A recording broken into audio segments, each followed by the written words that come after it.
Once upon a time, in a quiet little village nestled at the edge of a glowing, whispering forest, lived a young girl. She was poor, with nothing but a small cottage, an ailing grandmother, and her dreams. But she was breathtakingly beautiful. Her long hair flowed like sunlight, her eyes sparkled like starlight, and her heart was as pure as spring water. Each morning, young girl walked into the enchanted forest to gather herbs and berries. The forest was a magical place where silver flowers bloomed at night. Wind hummed, soft lullabies, and glowing butterflies danced through the trees. Young girl felt safe there, as if the forest knew her. One morning, deep within the woods, she found a single rose shining under a moonlit tree. It wasn't any ordinary rose. It glowed softly with a warm red light. As soon as she touched it, a soft voice whispered, "Your fate begins today." Far beyond the forest, in a grand, shining kingdom, lived a prince. He had everything: wealth, servants, a palace of gold and crystal. But his heart felt empty. One night, Prince dreamed of a young girl, a lake, holding a glowing rose. A soft voice told him, "She is the one." When he awoke, he followed the dream into the enchanted forest, dressed as a traveler. By a crystal clear lake, he saw her young girl, singing softly, her rose glowing beside her.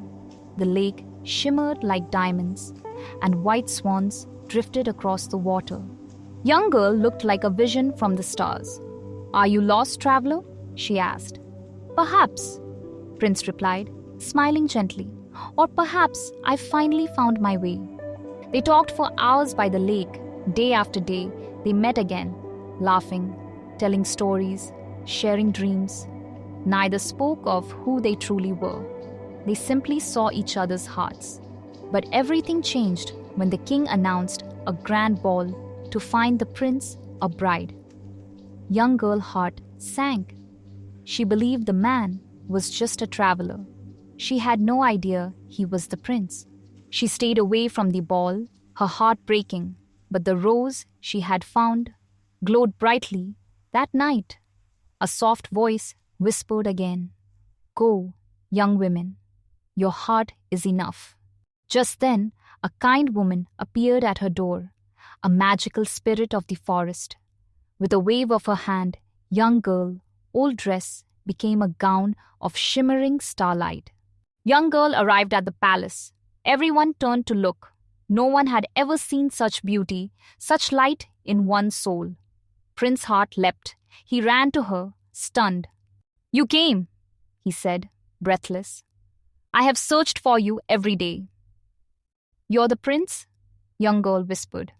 "I am," he said, "but I was only ever truly myself with you." "I have nothing to give you," she said softly. "You gave me your heart," he said. "That is all I ever wanted." The rose in her hand glowed brightly. Magic sparkled around them. The king and queen saw the love between them and smiled. "This is true love," they said. Prince married young girl under a sky full of stars, in a garden where roses glowed with joy. Her grandmother was healed and lived happily in the palace with them. The forest, full of ancient magic, bloomed brighter than ever. Young girl became a queen, not because of her beauty, but because of her heart. She and Prince ruled with kindness, and their love became legend. And every year, on the day they met, the enchanted rose still blooms in the forest.